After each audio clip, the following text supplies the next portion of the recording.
ওয়ার্ডটা মনে ইনফ্লুয়েন্সার। হ্যাঁ, এটা মোটেও আমার কাছে একটা ভালো জিনিস মনে হয় না। হ্যাঁ, কারণ আমার কাছে কেন মনে হয় না সেটা দিয়ে শুরু করি আর কি। হ্যাঁ, আমি হচ্ছে বেসিক্যালি কার্টুনিস্ট এবং উন্মাদ ম্যাগাজিনের সহকারী সম্পাদক, এবং আমি নিজেকে আর্টিভিস্ট হিসেবে পরিচয় দিতে পছন্দ করি।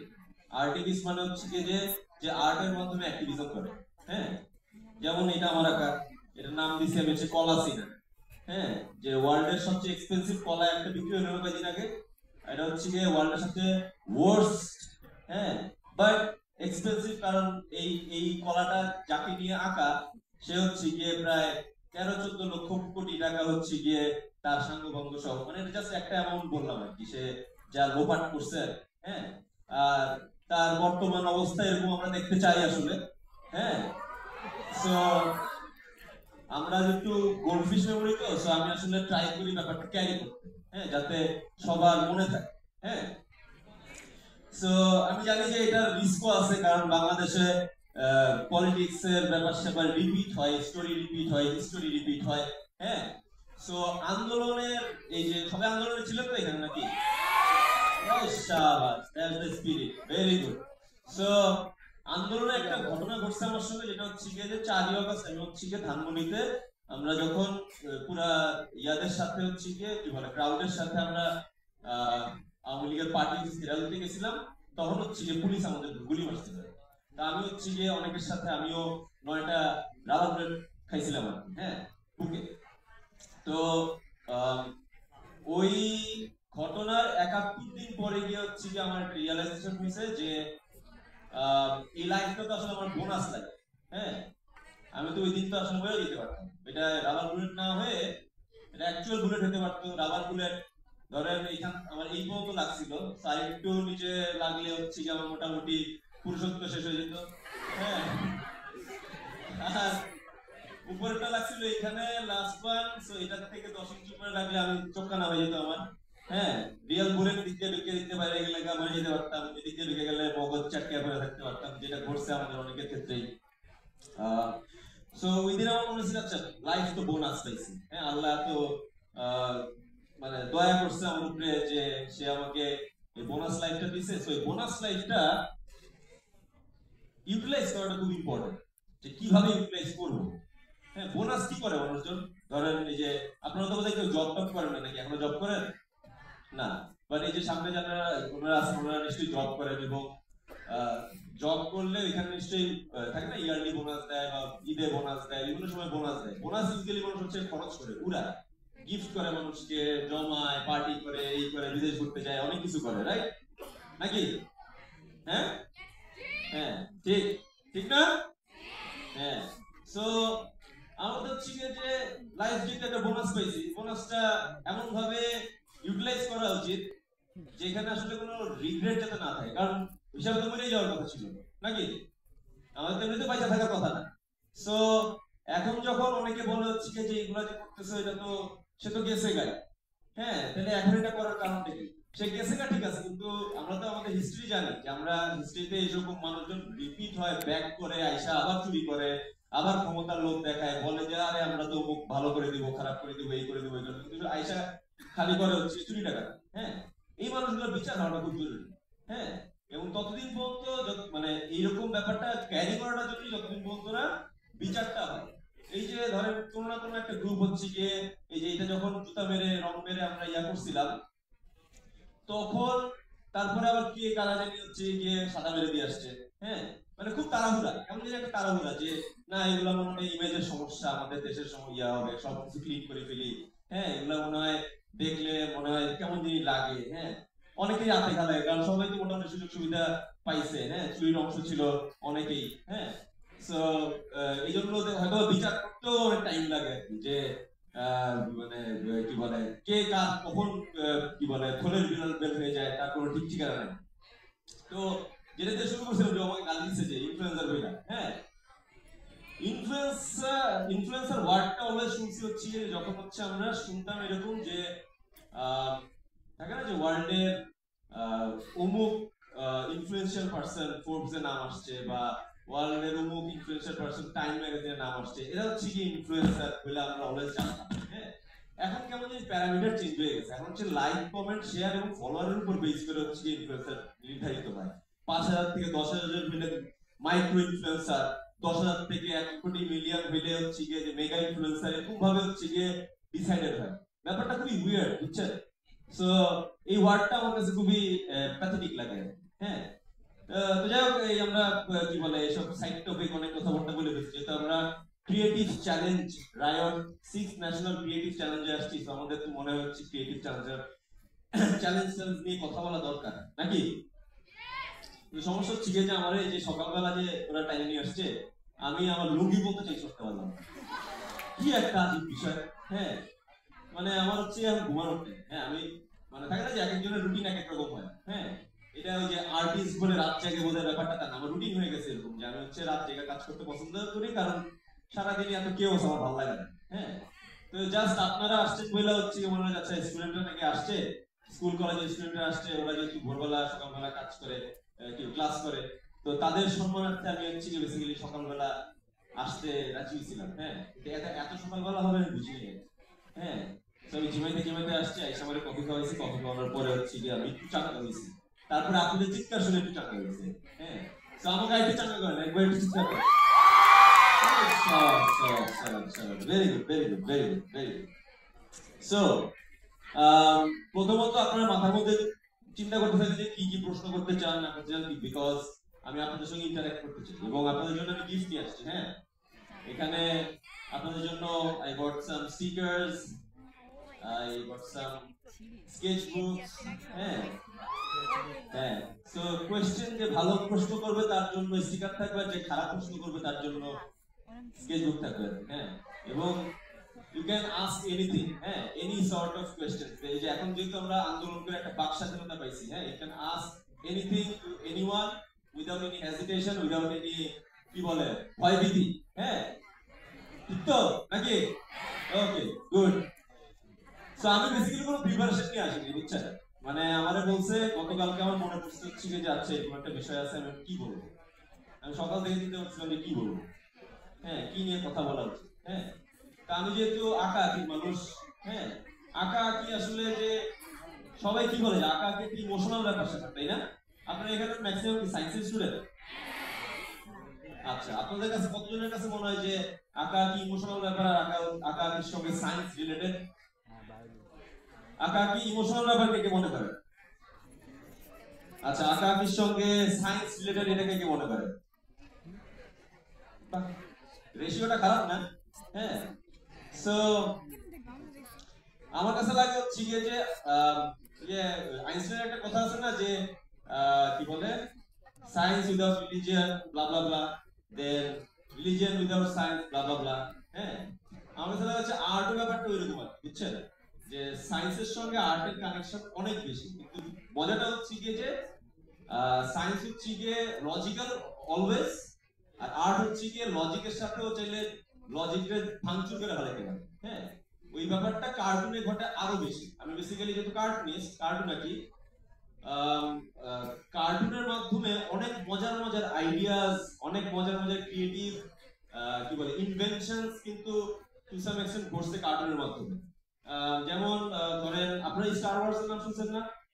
হ্যাঁ, আমি কখনো দেখিনি। হ্যাঁ, কোথায় আমি গুগল ঘাটছিলাম, এই কারণে পাইছি যে আছে স্টার ওয়ার্স। হ্যাঁ, সো ওই যে ফ্লিপ ফোন ব্যাপারটা, হ্যাঁ, কারণ স্টার ওয়ার্স এর তো ডেফিনেটলি কমিক্স ছিল, হ্যাঁ, কি বলে গ্রাফিক নভেল ছিল, তারপরে এটা সিনেমা হয়েছে, মুভি হয়েছে, অনেক কিছু হয়েছে। হ্যাঁ, সো এখানে কিন্তু এরকম ইনোভেশনের যে ব্যাপারটা, কোনো না কোনো আর্টিস্ট হচ্ছে এরকম ফ্লিপ ফোন দেখাইছিল, ওইটা থেকে ইয়া হয়ে কি ইন্সপায়ার্ড হয়ে হচ্ছে পরবর্তীতে যে ফ্লিপ ফোন আসছে, তারপরে টাচ ফোনের ব্যাপার স্যাপার, এবং অনেক ব্যাপার স্যাপার আসছে।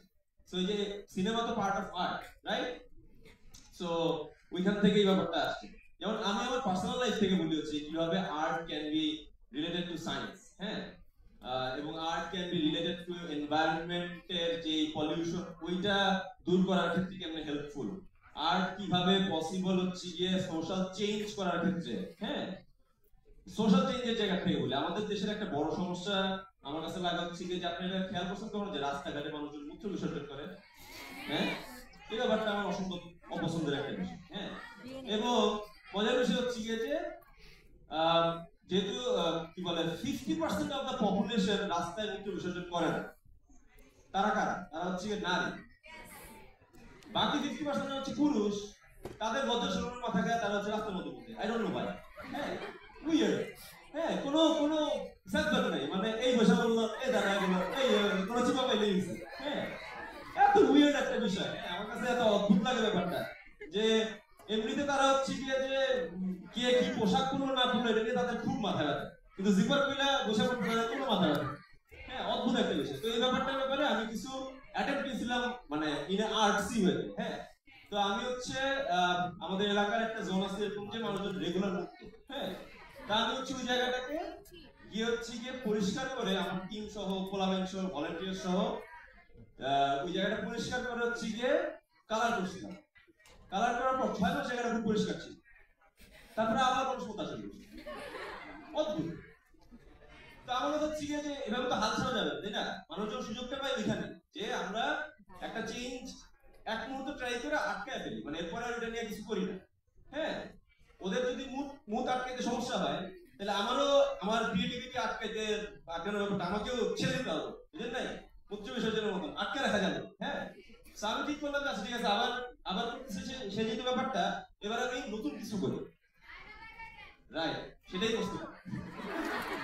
হ্যাঁ, সামনে করছি হচ্ছে যে এর পরের বার আমি একসঙ্গে 21টা দেয়াল নিয়ে বাংলাদেশের বাংলা ল্যাঙ্গুয়েজ, আপনারা কি জানেন যে সিলেটের যে একটা নিজস্ব ভাষা আছে, সিলেটি লিপি। হ্যাঁ, আবার আমাদের গারোদের আচিক ভাষা আছে, চাকমাদের ভাষা আছে। হ্যাঁ, এরকম অসংখ্য আমাদের ভাষা আছে। আমরা ওই ভাষাগুলো কে ট্রিবিউট জানানোর জন্য 21টা দেয়ালে হচ্ছে ভাষা ভাষা ভালোবাসা নামে হচ্ছে একটা প্রজেক্ট করছিলাম। হ্যাঁ, যেখানে যে পোর্শনটা সবচেয়ে বেশি মানুষজন মূত্র বিসর্জন করে, ওখানে একটা বড় স্টিলের আয়না লাগাইছিলাম। হ্যাঁ, সো দ্যাট তাদের অন্তত নিজের পুরুষত্ব দেখে একটু লজ্জা হয়। ইন্টারেস্টিংলি মজার বিষয় হচ্ছে গিয়ে, এবং এটার সাথে আমরা যেটা দোলনা লাগাইছিলাম যাতে মানুষজন বিকালবেলা এসে একটু খেলাধুলা করতে পারে, বাচ্চারা, যেহেতু এখন আমাদের মাঠের বড়ই সংকট, তো এসে যাতে খেলাধুলা করতে পারে, দোলনা তুলতে পারে। এবং দোলনাটা প্রায় 6 মাসের মতো ঠিক ছিল, মানে মানুষজন 6 মাস বাচ্চারা কি বলে দোলনা ব্যবহার করছে। আরো অদ্ভুত বিষয় হচ্ছে, এখন ওইখানে ফুড কার্ট বসছে। যে ফুড কার্ট, মানে ফার্স্ট টাইম একটু বিরক্ত লাগছিল যে ফুটপাতের উপর ফুড কার্ট বসলো। পরে আমার মনে হচ্ছে আচ্ছা কোথার চেয়ে তো ফুড কার্ট বসা ভালো, মানুষের বসে খাওয়া দাওয়া করুন, খারাপ কি? তাতে কারো হয়তো এন্টারপ্রেনারশিপ হয়েছে, কেউ ব্যবসা খুলছে। হ্যাঁ, মানে নতুন একটা উইন্ডো ওপেন হয়েছে কারো একজনের, নাকি? কোনটা better? Food cart, right? But still আমার কাছে মনে হচ্ছে গিয়ে এইটা তো আলটিমেট সলিউশন। এটা দেখতে মনে হয় যাচ্ছে একটা স্ট্যান্ডবাজির মতো, যে একটা আয়না লাগাই দিচ্ছে, কেমন একটা বিষয়, তাই না? মানে ইটস নট আ সলিউশন না, কেন এটা লজিক্যাল রিজন বলবো। হ্যাঁ, ধরেন রাস্তায় যারা মূত্র বিসর্জন করে, আমাদের একজন বড় ভাই আছে হচ্ছে গিয়ে যে উনি মূত্র বিসর্জন করে না, উনি এটা বলছে যে হ্যাঁ, ওনার নাম হচ্ছে শিমুল হাসান ভাই। ইয়ারকি নাম শুনছেন আপনারা? ইয়ারকি? হ্যাঁ, ইয়ারকি একটা পেজ আছে না, স্যাটার পেজ। হ্যাঁ, যারা এই আন্দোলনের সময় যথেষ্ট অ্যাক্টিভ ছিল এবং সবসময় অ্যাক্টিভ, ওনারা অলওয়েজ ভোকাল। হ্যাঁ, সো ইয়ারকি শিমুল হাসান ভাই খুব সুন্দর একটা এক্সপ্লেনেশন দিয়েছিল। ধরেন আপনারা এখানে যারা আছেন, আপনার স্কুল কলেজ আছে, রাইট? বাসা আছে, রাইট? আপনারা ধরেন যখন স্কুল কলেজে আপনাদের টয়লেট চাপে, তখন আপনারা কই যান? স্কুল কলেজে যান, মানে ওইখানে টয়লেটে যান, রাইট? আবার যারা ইউনিভার্সিটিতে পড়েন, তাদেরও নিশ্চয়ই একটা জায়গা আছে, টয়লেট আছে, যেখানে গিয়ে হচ্ছে মানুষজন এই প্রাকৃতিক কাজে সারা দেয়, রাইট? রাস্তাঘাটের ক্ষেত্রে কি আছে, কি থাকা উচিত? Public toilet, right? কিন্তু পাবলিক টয়লেটের যে অবস্থা, আমি জানি না, যদি এখানে যে আমি শুনলাম যে আমাদের যদি অ্যাডভাইজার এই কি বলে সম্মানিত অ্যাডভাইজার কেউ একজন আছেন আর কি, তো আমি একটু বলবো ওনাদেরকে যদি পসিবল হয় ঢাকা শহরের পাবলিক টয়লেটগুলোতে একটু যায় দেখেন। তেজগাঁওয়ের ট্রাক স্ট্যান্ডে যায় দেখেন, ওটা is not a women friendly জায়গা। ট্রাক স্ট্যান্ডের এখানে সব মানে কি বলে পুরুষতান্ত্রিক একটা এরিয়া, যেখানে চাইলেও নারীরা গিয়ে হয়তো বা কমফোর্টেবলি ওয়াশরুমটা ব্যবহার করতে পারবে না। আবার কি বলে আপনি যদি এই যে এখানে নাবিস্কর এখানে একটা পাবলিক টয়লেট আছে, যেখানে হচ্ছে মানুষজন বাজার নিয়ে বসে। হ্যাঁ, পাবলিক টয়লেট ইউজ করার কোনো অপশন নাই, কিন্তু বাজার নিয়ে বসে। সো অপ্রতুলতার কারণে হচ্ছে মানুষজন পাবলিক টয়লেট ইউজ করতে পারে না। হ্যাঁ, আপনি কি বুঝতেছেন কথা? দ্য থিং ইজ, কারা অ্যাকচুয়ালি রাস্তাঘাটে মূত্র বিসর্জন করে, ওনাদেরকে অ্যাকচুয়ালি দোষ আছে কিনা? আপনি বলতে পারেন হচ্ছে যে হ্যাঁ অলরেডি অনেক কিছু আছে, মসজিদ আছে, শপিং মল আছে, কিন্তু আমরা যারা অফিস করি কিংবা বাসায় থাকি, কিংবা হচ্ছে গিয়ে ধরেন ভার্সিটিতে আসি, আমাদের একটা ডেজিগনেটেড জায়গা আছে, রাইট? যে অফিসে থাকলে অফিসে গিয়ে আপনি ওয়াশরুম ব্যবহার করতে পারতেছেন, ওইটা ক্লিন রাখার জন্য একজন না একজন কেউ স্যালারি পায়, রাইট? রাস্তায় অ্যাকচুয়ালি মূত্র বিসর্জন করে কারা? রিক্সাওয়ালা বা রিক্সা চালক মামারা বা সিএনজি চালক মামারা, এরকমই বেশি, রাইট? হ্যাঁ, তাদের অফিস কোনটা আসলে? রাস্তা। তো হিসাবে তো টেকনিক্যালি তারা রং কিছু করতেছে না, তারা তাদের রাস্তাই ইউজ করতেছে। হ্যাঁ, যদি ওই অ্যাঙ্গেলে দেখে না। হ্যাঁ, দেন আসে হচ্ছে সিকিউরিটির বিষয়। একটা রিক্সাওয়ালা আপনি দেখবেন হচ্ছে গিয়ে রিক্সায় ওঠার পরে, আপনি যাত্রী ওঠার পরে গিয়ে সে বলে হচ্ছে মামা 2টা মিনিট সময় দেন, আমি একটু সেরে আসি, রাইট? আমার ক্ষেত্রে অনেক সিস্টেম হয়েছে যে মামা একটু বসেন, আমি একটু সেরে আসি। সো তার সিকিউরিটি রয়ে যায় 5 টাকা দিয়ে, যে গিয়ে ওয়াশরুম ইউজ করবো, তার কাছে 5 টাকাটা কিন্তু লাগবে। আমাদের দৈনিক নাইলেও 4 বার হচ্ছে কি ইউজ করা লাগে ওয়াশরুম, বা 5-6 বার, ধরেন 4 বারে যদি 4 20 টাকা হয়, সপ্তাহে তার কয় টাকা যায়, মাসে কয় টাকা যায়, সে কি কোনো পাবলিক টয়লেট ইউজ করতে পারবে? মানে এটা তার জন্য লজিক্যাল। তাহলে অলরেডি সলিউশন কি? আয়না লাগাই দিলে তো হইল না, একটা সলিউশন তো দরকার নাকি? আমি একটা সলিউশন চিন্তা করছি, বুঝছেন? আমি তো সলিউশন চিন্তা করছি হচ্ছে কি, যে মানুষজনকে একটা কমফোর্টেবল না, মানে এমন একটা জিনিস ঘটাবো যেটা আসলে সে তার কাজে থাকতে পারবে, তার কাজ দিয়ে আমি একটা কিছু বের করে নিয়ে আসতে পারবো। আমার এই প্রজেক্টটার নাম দিচ্ছি হচ্ছে কি, আমি পিসা, PWE দন্তা সহায়কার র, পিসা। জিনিসটা কি বলি আপনাদের, এই যে এখানে আসছে art, how art can be science. হ্যাঁ, মানে how art and science collab হইলে কি বিউটিফুল একটা বিষয় ঘটানো সম্ভব। ইউরিন বেসিক্যালি হচ্ছে গিয়ে ইউরিক অ্যাসিড, রাইট? মোটামুটি আমরা সবাই জানি। হ্যাঁ, এটার মধ্যে নাইট্রোজেন আছে, ইউরিকের মধ্যে ওয়াটার আছে, ফসফরাস আছে, এরকম অনেক কিছু ম্যাটেরিয়াল আছে। হ্যাঁ, নাইট্রোজেন যদি আপনি হচ্ছে কার্বনের সঙ্গে মিলান, তাহলে হচ্ছে ইউরিয়া সার, মানে কম্পোস্ট হয়ে ইউরিয়া সার। কার্বনের কমন সোর্সেস কি? কার্বনের কমন সোর্স ধরেন খড়ের গাদা, গাছের পাতা, কাঠের গুড়ি। ভাই হামি তুলতেছে, বোর্ড না ঘুমায় নেই? হ্যাঁ ব্রো, কি অবস্থা? এ ভাইয়াকে কফি দাও। হ্যাঁ, আপনি বোর্ড হচ্ছে, বোর্ডের একটা আমি মানে শর্ট করে চলে যাবো। হ্যাঁ, গুড, আচ্ছা। সো ওই যে খড়ের গাদা, গাছের পাতা, হ্যাঁ, তারপরে কাঠের গুঁড়া, এগুলো হচ্ছে কার্বন। কার্বনের সঙ্গে যদি ইউরিক অ্যাসিড যদি যুক্ত হয়, তাহলে হয় হচ্ছে ইউরিয়া সার। আমি যেটা চিন্তা করছি যে আমি কাঠের যে ওয়েস্টেজ অনেক উড হয় না, ওগুলো হচ্ছে আমি বসাবো, এটার ভিতরে খড়ের গাদা, তারপরে গাছের পাতা এগুলো দিব, সাথে হচ্ছে বেলচার মতন করে হচ্ছে ইউরিনেট করার একটা অপশন দিব, যেখানে মানুষজন ডেইলি মূত্র বিসর্জন করবে ফ্রিতে। আর যেহেতু গন্ধ যাতে না হয়, ওই হচ্ছে আমি নার্সারির মতন ওই যে গাছের চারাটা বসাই দিব। তো মানুষজন মূত্র বিসর্জন করবে, আমি 3 মাস পর করে নিয়ে যাবো, 6 মাসের মধ্যে এটা সার হয়ে যাবে, মানুষের মূত্র দিয়ে আমি সার বানাবো, বুঝছেন? এই জন্য এটার নাম হচ্ছে পিসার। হ্যাঁ, ইন্টারেস্টিং না এটা? তো কারা কারা এরকম আইডিয়াতে কাজ করতে চান? হাত তুলেন। গুড, এই যে কতগুলো ভলান্টিয়ার্স পেয়ে গেলাম। হ্যাঁ, এটা গেল হচ্ছে এক। সেকেন্ডলি, এটা তো একটা আইডিয়া বললাম। সেকেন্ড আইডিয়া আমি কয়েকদিন আগে একটা আইডিয়া করলাম, ইমপ্লিমেন্ট করার ট্রাই করলাম। সেটা হচ্ছে মানে আমি বেসিক্যালি আজকে আইডিয়া নিয়ে কথা বলবো। আমি কিছু দেখানোর মতো কিছু আনি নাই, কারণ আমার তারা ঘুরে আছে। হ্যাঁ, সো সেকেন্ড একটা জিনিস আমি করার ট্রাই করতেছি, সেটা হচ্ছে গিয়ে I am trying to transform non recyclable plastic into information. Plastic দিয়ে অনেক কিছু করে না মানুষ, রিসাইকেলেবল প্লাস্টিক দিয়ে অনেক কিছু করে, নন রিসাইকেলেবল প্লাস্টিক দিয়ে অনেক কিছু করে, আপসাইক্লিং করে, অ্যাক্টিভ করে, ব্যান করে, অনেক জিনিস বানায়। তো আমি চিন্তা করলাম হচ্ছে যে ওয়ার্ল্ডের এখন সবচেয়ে এক্সপেন্সিভ জিনিস কি, মানে সবচেয়ে গুরুত্বপূর্ণ জিনিস কি বলা হয়? হ্যাঁ, ওই যে ওর মন নাকি? এই যে ও একটা মন যে কথাটা বললো, এটা কি একটা আসলে? এটা কি ইনফরমেশন না? ওয়ার্ল্ডের সবচেয়ে এক্সপেন্সিভ ব্যাপার বলা হচ্ছে ইনফরমেশন। এই যে কয়েকদিন আগে আমরা শুনলাম হচ্ছে গিয়ে যে আমাদের নাকি ন্যাশনাল ডাটা থেকে আমাদের আইডি কার্ড, যে ন্যাশনাল আইডি যেটা, ওটা নাকি information already sold. I don't know কে কিনছে। আমারে বললে আমার একটা আমার আইডি কেউ টাকা দিয়ে কিনছে। হ্যাঁ, আই ডোন্ট নো ওয়াই। হ্যাঁ, বাট সে এরকম ভাবে নাকি বিক্রি হয়ে যাচ্ছে আমাদের ইনফরমেশন সোশ্যাল মিডিয়ায়। দিয়ে দেখেন আমাদের ফেসবুকে যাবে কথা বলে বলতে, ফোনে শুনতেছে, দেখবেন আজকে ঘুমায় হচ্ছে আপনারা পাবলিক টয়লেটের অ্যাড পাবেন। হ্যাঁ, মূত্র বিসর্জন রিলেটেড অনেক অ্যাড পাবেন। আপনারা দেখবেন হারপিকের অ্যাড চলে আসছে, যেটা হারপিক করে সঙ্গে সঙ্গে শুনে ফেলছে ফোন। সো এরকম আপনি দেখবেন যে প্রচুর অল অ্যাবাউট ইনফরমেশন। ওয়ার্ল্ডের সবচেয়ে এক্সপেন্সিভ জিনিস হচ্ছে ইনফরমেশন। সো আমি মনে হয়েছে যে ধরেন ওই যে যেটা বললেন প্লাস্টিক দুই প্রকারের, recyclable plastic and non recyclable plastic, right? শুনতেছেন সবাই? আওয়াজ দিতে হবে তো, মজা বেশি বুঝেছে। অফ টপিকে কথা বলি। আপনারা ধরেন কনসার্টে গেছেন না সবাই?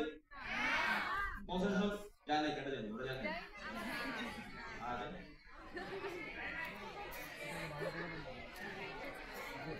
আতিফ আসলাম গেলাম কি লাভ হলো বুঝতাম না।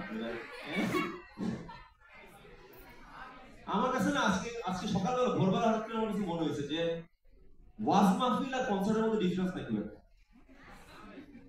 হ্যাঁ, কারণ ওয়াজ মাহফিলও সুরের সুরে কথা বলে, কনসার্টের সুরে সুরে কথা বলে। ও ওয়াজ মাহফিলে বলে যে ঠিক কি না, কনসার্টে বলে সবাই হাত উঠাও, ফোনটা বের করে লাইটটা জ্বালাও, আর ওখানে বলে সবাই পকেট থেকে টাকা বের করো। হ্যাঁ, দুটোর মধ্যে অনেক সিমিলারিটিস। আজকাল শুধু কনসার্টে মেকআপ হয়, আর আজকে দেখলাম যে কয়েকদিন আগে দেখলাম হচ্ছে যে ওয়াজ মাহফিলও মেকআপ হয়। স্টেজে বসা একজনের এসে সবাই চুমাচুমি শুরু করে। কি উইয়ার্ড। আমি খুব একটা ডিফারেন্স পাই না। হ্যাঁ, মানে দুটোই ভালো কাজ। হ্যাঁ, করতেছে করুক, ঠিক আছে, ভালো করলেই ভালো। অফ টপিক কথা বলে ফেললাম। আচ্ছা, টপিকে ফিরি। কি বলতেছিলাম যে রিসাইকেলেবল আইটেম আর নন রিসাইকেলেবল আইটেম। হ্যাঁ, রিসাইকেলেবল কি কি? যেমন যে আমাদের ফল বাবা, এই যে দেখেন একটু দেখি আমার বোতলটা দাও, বোতল নেই, এই ধরনের বোতলটা। হ্যাঁ, বোতলের ক্যাপ এটা রিসাইকেলেবল, এই বোতলটাও রিসাইকেলেবল, রাইট? কিন্তু বোতলের গায়ে যে প্লাস্টিকের র‍্যাপটা দেখতেছেন, এটা কি রিসাইকেলেবল? হ্যাঁ, ঝামেলা তো এগুলা। এই ধরো ক্যাচ ফল। ধন্যবাদ। সো আমার যেটা প্ল্যান সেটা হচ্ছে কি যে অলরেডি প্ল্যান না, অলরেডি এক্সিকিউটিং। সেটা হচ্ছে এই যে নন রিসাইকেলেবল প্লাস্টিক যেগুলো, এই যে চিপসের প্যাকেট, তারপরে হচ্ছে চকলেটের প্যাকেট, হ্যাঁ, এরকম সিগারেটের বাট, হ্যাঁ, এগুলো দিয়ে একটা আর্টওয়ার্ক বানাবো বা বানাচ্ছি। আপনারা চাইলে আমার অফিসে এসে দেখার জন্য, স্টুডিওতে এসে দেখার জন্য। সো আমি একটা 3 ফিট বাই 3 ফিট সাইজের আর্টওয়ার্ক বানাচ্ছি উইথ অল দিস প্লাস্টিক, যেটা প্রায় 50-60 কেজি ওজন হয়ে গেছে অলরেডি, যেটা স্ক্যান করা যায়। So it's basically based on a কি বলে QR code. So I am transforming a QR code into a artwork which is scannable using non recyclable plastic। মজা না বিষয়টা? স্ক্যান করলে আপনার ইনফরমেশন পাবেন, আপনি যে ইনফরমেশন এই কিউআর কোড প্রোভাইড করবেন। Is it interesting? আমি এটার নাম দিচ্ছি প্লাস্টিক কিউআর। হ্যাঁ, এর লোগোটাও মজার আছে, প্লাস্টিক কিউআর। হ্যাঁ, সো এইটা গেল আরেকটা আইডিয়ার বিষয়। হ্যাঁ, এটা খুবই মজার একটা বিষয়। মানে যদি আপনারা খুবই ধৈর্যের বিষয়, মজার বিষয়, যারা আগ্রহী যে আচ্ছা ঠিক আছে আমি সায়েন্স ব্যাপারটাকে আর্টের সঙ্গে দেখতে চাই, বা you are interested in science, you are welcome to my Elaka. এবার আসা হচ্ছে এলাকা। হোয়াট ইজ এলাকা? হ্যাঁ, এলাকা হচ্ছে আমার ব্র্যান্ডের নাম, আমার প্ল্যাটফর্মের নাম। আমি একটা ইনিশিয়েটিভ হাতে নিয়েছি হচ্ছে যে এলাকা নাম। এলাকা is a platform dedicatedly for artist. এখানে আঁকা কি করে কি? শাবাশ, অনেক মনোযোগ আঁকা কি, ভেরি গুড।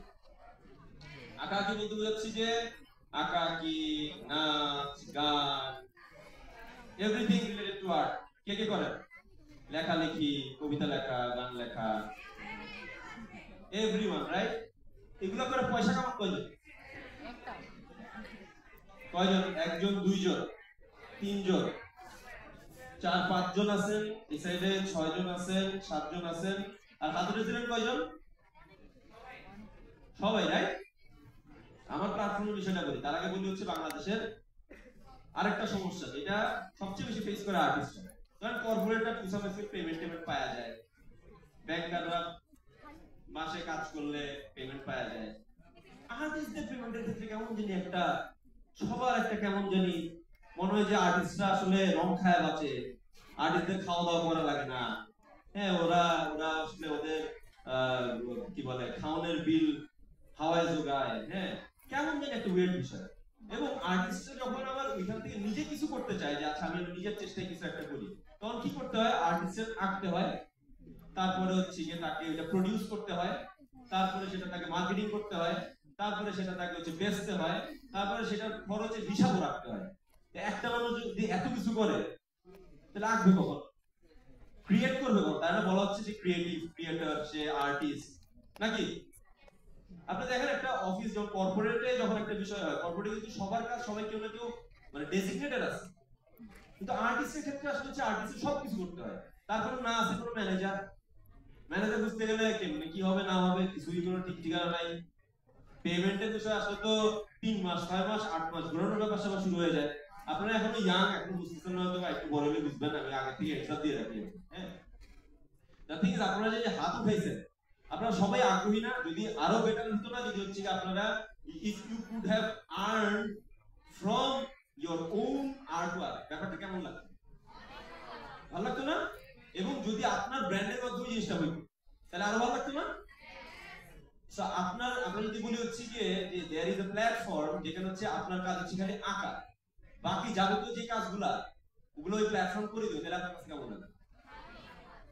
হ্যাঁ, ফর এক্সাম্পল যে সো বেসিক্যালি এলাকা ইজ দ্যাট প্ল্যাটফর্ম যেখানে হচ্ছে আমরা আর্টিস্টের এজেন্ট হব, আর্টিস্টের। এবং এখানে এমন না যে আমরা আপনার হায়ার করতেছি খালি আপনার কাজ করাবো তারপরে একটা পেমেন্ট করা দেবো, তা না। We will help you to grow your own brand. তারপরে কেউ একজন হাত উঠাইছিলেন যে আঁকেন কামাচ্ছেন, এরকম একজন হাত উঠান তো, এই যে আপু হাত উঠেছে। হ্যাঁ আপু, আপু কি বলে কিভাবে আর্ন করেন যদি একটু আজকে ভাই কেউ একজন একটু ওনাকে মাইক টেক দেন না।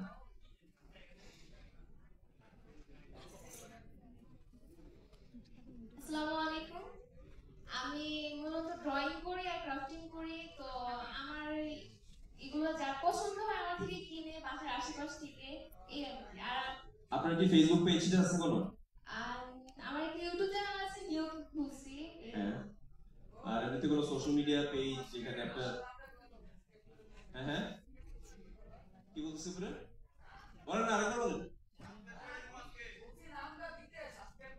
হ্যাঁ নামটা কি বলেন? এই আপনারা কতজন আছেন এখানে? 600 জন। আজকে 600 সাবস্ক্রাইবার যেতে পারে বলেন, নাম বলেন। Farha drawing and crafting. Farha drawing and crafting. সবাই please support each other. Thank you so much. হ্যাঁ, আমি এটা নিউ খুলছি, আমি অত ভালোভাবে ভিডিও দিতে পারি, যেমন আপনি বলতেছেন যে ভালো খারাপ কোনো বিষয় নেই। দেখেন সামনে একজন বসে আছে না ফল, ও একটা ক্যামেরা ফ্রন্ট ক্যামেরা ধরে বলে হচ্ছে এই এটা করছে এটা করছে এটা করছে, হ্যাঁ তুমি এটা করছো কেন, হ্যাঁ তুমি এটা করছো কেন, এই করে করে টাকা কামাচ্ছে। হ্যাঁ, ভালো ভিডিও খারাপ ভিডিও কোনো বিষয় না, বিষয় হচ্ছে কেমন হয় নাকি? ওই যে সাবস্ক্রাইব তোমার একজন বাড়ছে দেখো, এখন দেখো। হ্যাঁ, এই যে 4-5 জন বেড়ে গেছে, কমিশন দিও কমিশন দিও। হ্যাঁ, থ্যাংক ইউ সো মাচ সবাইকে। সো আমি যে কারণে জিজ্ঞেস করছি কারণ আপনি কিন্তু নিজেরই করতে হচ্ছে রাইট, এবং হয়তো আপনি একটা জিনিস আঁকতেছেন, ওই একটা পিসি আপনি বিক্রি করতেছেন, এবং ওইটা যতক্ষণ পর্যন্ত না আপনি আবার রিপ্রোডিউস করতেছেন ততক্ষণ পর্যন্ত আপনার নিশ্চয়ই আর্ন হচ্ছে না রাইট। সো আমি আপনাদের বলি সিম্পল হিসাবটা কিভাবে অ্যাকচুয়ালি এলাকা ওয়ার্কস। হ্যাঁ, ফর এক্সাম্পল আপনি বসেন, সমস্যা নেই, থ্যাংক ইউ, ধন্যবাদ। সো ধরেন এই যে ফারহা আপু উনি একটা লেটস সে আর্টওয়ার্ক বানাইছে। এই শুনুন, ওই যে সাবস্ক্রাইব করতে সবাই দেখাচ্ছি, স্ক্রিনশট পাঠাই দেন। বলবো আমি বলবো নাকি চুপ যাবো? আচ্ছা, তো যেটা বলছিলাম যে কিভাবে অ্যাকচুয়ালি কাজ করে। ফর এক্সাম্পল এই যে ফারহা আপু উনি একটা লেটস সে পেইন্টিং করছেন, এই পেইন্টিংটা তো single piece right, single piece যে কোনো কিছুর দাম কিন্তু অনেক বেশি, কিন্তু যেহেতু ওনার আর্ন করতে হবে এই কারণে উনি কম দামে হয়তো বেচে দিতে পারেন। বাট হোয়াট ইজ ওই জিনিসটা একটা লেটস সে স্ক্যান করা হলো বা ওটাকে একটু ডিজিটাইজ করা হলো, ডিজিটাইজ করে লেটস সে ফর এক্সাম্পল উনি বলবো হচ্ছে যে আচ্ছা I want to make a T-shirt বা হুডি। এটা আসলে তখন কি চলে আসে যে আমি হুডি দিয়ে বানাবো, হুডিটা কিনবো কি দিয়া, আমার কাছে টাকা নেই রাইট। দ্য থিং ইজ এলাকা will invest on your brand. Let's say একটা টি-শার্ট বানাইতে ধরলাম যে 3 টাকা খরচ হয়ে যায় সাপোজ। হ্যাঁ, উই উইল আস্ক ইউ যে আপনি এটা কয় টাকায় বেচতে চান। ধরেন উনি বললো হচ্ছে ঠিক আছে ভাই এটা আমরা 10 টাকায় বেচবো, তো 3 টাকা হচ্ছে কি আমার ইনভেস্টমেন্ট, 10 টাকা উনি বিক্রি করবেন। হ্যাঁ, এলাকার লাভ কি এখানে? এলাকার তো কোনো লাভ আসতেছে না। তো এলাকা উইল অ্যাড 12.5%, 12.5% টু দ্যাট। হ্যাঁ, এখানে 12.5% শুনে আরো কি কিছু মনে হয়েছে কত ছেলে হ্যাঁ so Elaka will add 12.5% to that so এই 12.5% কমিশন ইজ এলাকার 3 টাকা এলাকায় ইনভেস্ট করছিল সো 3 টাকা এলাকা নিয়ে যাবে বাকি যে 7 টাকা এটা কি পাবে কার পাওয়া উচিত ডেফিনেটলি আর্টিস্ট বাট ইউজুয়ালি আমাদের যে জিনিসটা হয় সবাই হচ্ছে কি ওইখান থেকে কমিশনটা খায় সবচেয়ে বেশি যে তোমাকে আমি 30% দিব আমার 50% কারণ আমি খাটছি অনেক না তোমাকে আমি 70% দিব তুমি আমি 30% দেবো এরকম টাইপ অফ ইয়াতে যায় আমার কথা হচ্ছে এলাকা উইল নট টেক এনিথিং তোমার এই 7 টাকা তোমার as simple as that so এখানে যারা নতুন আর্টিস্ট আছো বা পুরান আর্টিস্ট আছো যারা মনে করো যে you want to build your brand through and you want to earn from your own work হ্যাঁ নিজেরটা দিয়ে এটাতে হবে কি যে কারণ এখন আপনারা কলেজে পড়েন সামনে গিয়ে হচ্ছে আরো রিয়েলিটি হিট করবে স্কুলে উঠবে কি বলে ভার্সিটিতে উঠবে তখন যায় হাই হাই কেমনে চালাবো খরচ বাপ মা তো এই দিবে না ওই দিবে না হ্যাঁ হ্যাঁ দিবে না তেন দিবে না but if you start early always it's important to start early it's not about earning money it's about building learning something সবকিছু থেকে লার্ন করা এই ব্যাকবেঞ্চার্স তোদের কিন্তু সময়টা বেশি জরুরি রে মিস করতেছিস আইসি তো বললেই না ফ্রন্ট বেঞ্চার যারা তারা তো কিছু করে ফেলাবে তোরা করবিটা কি বুঝতে হবে বিষয়টা হ্যাঁ অনলাইনে খুব শিখছ তোরা আইসে আচ্ছা সো এলাকা ব্যাপারটা হচ্ছে ওইটা যেমন আমরা এই যে অলরেডি বেশ কয়েকটা ফেস করছি আমরা যে আরং এর উইন্টার ওয়ান্ডারল্যান্ড হইছে এখানে আমরা ছিলাম তারপরে হচ্ছে সামনে আরকা ফ্যাশন উইকে যাচ্ছে কে দুই তিনজন কি এখানে ক্রাউড কি আরকা ক্রাউড না নাকি আপনারা কুল না হোয়াট ইজ দিস যাবেন অবশ্যই যাবেন গিয়ে এলাকা ঘুরে আসবেন বুঝছেন সো আমি আপনাদের সবাইকে ইনভাইট করতেছি টু কাম देयर অলসো আপনারা এলাকায় আইসেন আপনাদের যদি কোনো আইডিয়াস থাকে জাস্ট নক মি বা কোনো যদি আপনাদের প্ল্যান থাকে কিভাবে করবেন ইফ ইউ নিড সাজেশন আঁকা কি ব্যাপারে tips anything just knock me এটা ইনস্টাগ্রামে হোক সোশ্যাল মিডিয়ায় হোক পেজে হোক পার্সোনাল প্রোফাইলে হোক যে জায়গায় দেন আপনারা আই উইল রিপ্লাই এটা ভাবার কোনো কারণ নেই যে আমরা রিপ্লাই করবো না হ্যাঁ করবো না আজকেই নক দিয়ে দেখেন রিপ্লাই করি কি করি না এখন দিলে আমি আপনাকে দেবো কেমনে এখন এখানে না এখানে সরাসরি কথা বলেন সরাসরি আমার বকবকারি মোটামুটি শেষ এবার আপনারা প্রশ্ন করতে পারেন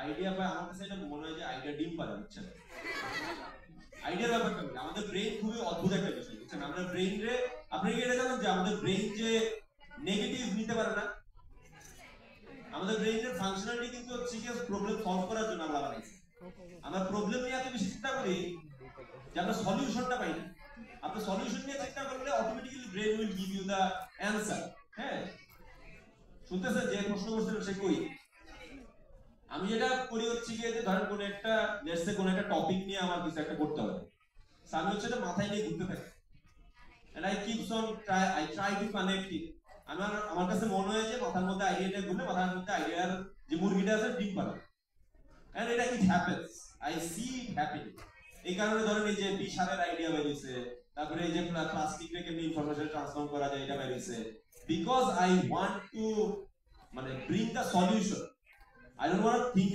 to think about the problem but I don't want to overthink about the problem I want to think about the solution আপনি যে কোনো ইস্যু নিয়ে যে কোনো প্রবলেম নিয়ে আমার কাছে আসেন I will try to find the solution I try to give you a suggestion যে এমনি করে দেখতে পারো বা এমনি করে দেখতে পারো যতক্ষণ না ট্রাই করবে তখন প্রবলেমই থাকে সলিউশন আর হবে you have to trial and error হবে তারপরে গিয়ে জিনিসটা শুধরানো হবে নেক্সট আর কেউ প্রশ্ন আমার ইন্সপিরেশন আপনারা সবাই আমার ইন্সপিরেশন তুমি আমার ইন্সপিরেশন হচ্ছে ফেইলিয়ার আমি লাইফে যথেষ্ট পরিমাণ ফেল হয়েছি আমি কখনো জীবনে জিপিএ 5 পাই নাই ইটস আ ফেইলিয়ার আমি লাইফে কি বলে আচ্ছা ওনারা বসুক তারপরে বলি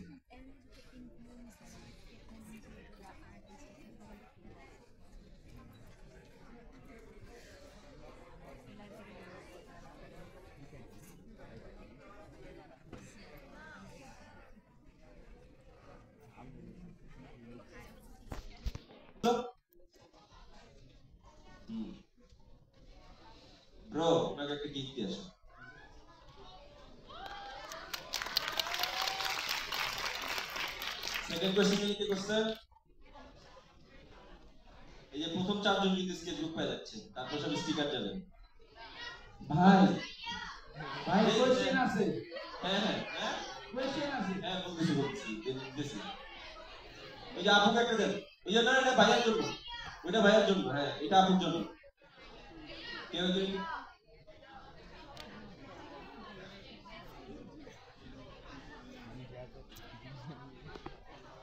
ভাই কোশ্চেন করবো? ওই যে ওনার প্রশ্নটা শেষ হয়ে যেত, একটা অ্যান্সার দিচ্ছে। আপনারা বসে থাকুন, সবারটা নেওয়া হবে উপরের পরে। হ্যাঁ হ্যাঁ আপু যে কি বলছিলেন প্রশ্ন? আমার ইন্সপিরেশন কে না, আমার ইন্সপিরেশন কি আসলে? আমার ইন্সপিরেশন হচ্ছে ফেইলিয়ার, টু বি অনেস্ট। হ্যাঁ আমি, আমার ড্রিম ছিল হচ্ছে মিলিটারি জয়েন করা। হ্যাঁ আমি দুইবার ট্রাই করছিলাম। ফার্স্ট এবার এয়ার ফোর্সে ট্রাই করছি, তারপরে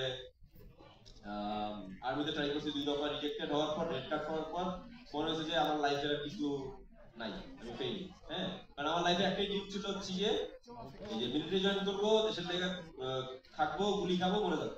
হ্যাঁ তো সামহাউ যে ম্যানিফেস্টেশনটা করছিলাম সেটা আল্লাহ পূরণ করে ফেলছে। যে আন্দোলনে আমি গুলি খাইছি, করি নাই আলহামদুলিল্লাহ। হ্যাঁ আর এই যেটা কি বলে, সো এই ফেইলিয়ারের ব্যাপারটা আমি, আমার যেটা হচ্ছে আমি ফেইলড হইতে আর ভয় পাই না। সেটা আমার একটা বড় ইন্সপিরেশন।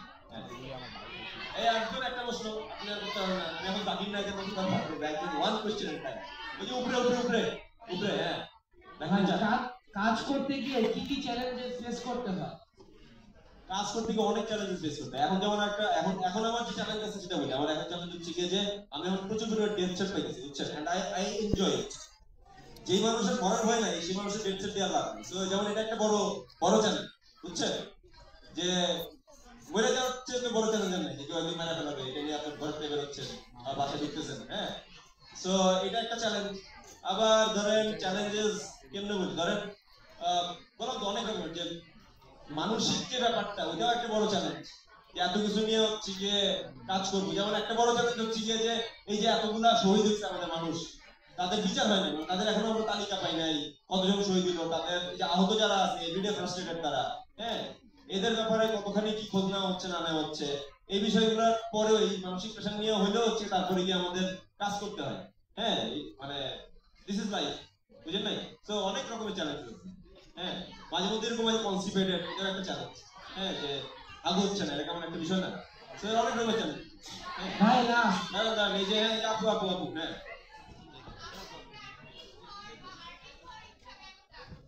আমি আর্টিস্ট হচ্ছে আমি যে বললাম যে ফেলিয়ার, আমি আর কিছু পারিনি। আমি হচ্ছে যখন হচ্ছে গিয়ে এই যে মিলিটারিতে ফেল হয়েছি, তখন আমি অনেক কিছু ট্রাই করা শুরু করছিলাম। আমি ফটোগ্রাফি ট্রাই করা শুরু করছিলাম, আমি লেখালেখি ট্রাই করা শুরু করছিলাম, আমি সিনেমাটোগ্রাফি ট্রাই করা শুরু করছিলাম। সো ফটোগ্রাফি করতে গিয়ে বুঝলাম হচ্ছে, ফটোগ্রাফি সিনেমাটোগ্রাফি করতে গিয়ে বুঝলাম হচ্ছে যে এই দুটো খুবই এক্সপেন্সিভ, ক্যামেরার অনেক দাম। আমার বাপ মা আমার পিছনে এত টাকা খরচ করবে না, আর আমি এত গরিব। আমার বাপ মা ধরেন তারা বড় লোক হইতে পারে, বাট আমি অনেক গরিব। আমার ওই আবার ইগো আছে, থাকে না যে নিবো না, নিজে ট্রাই করবো। হ্যাঁ তো ওই কারণে মনে হচ্ছে যে না, ফটোগ্রাফিতে না যাই। তার মধ্যে আমরা একটা ছোট ক্যামেরা কিনছিলাম ইনস্টলমেন্টে।